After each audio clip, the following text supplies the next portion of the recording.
How to solve you need the official WhatsApp to use this account problem. Hello everybody, welcome back to our channel.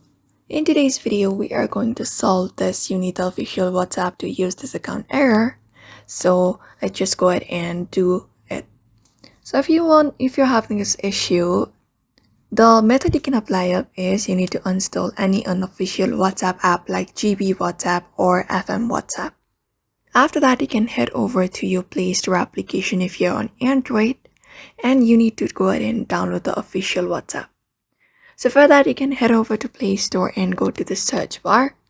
After that, go ahead and type in WhatsApp and look for this one right here, which is WhatsApp Messenger, which is the official one.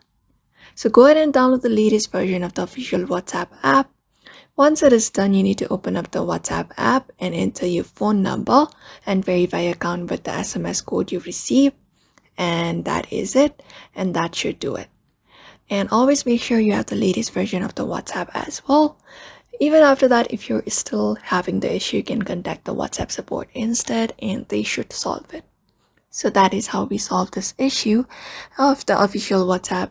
We needing the official WhatsApp to use the account. So thank you for watching this video and we will see you on the next one.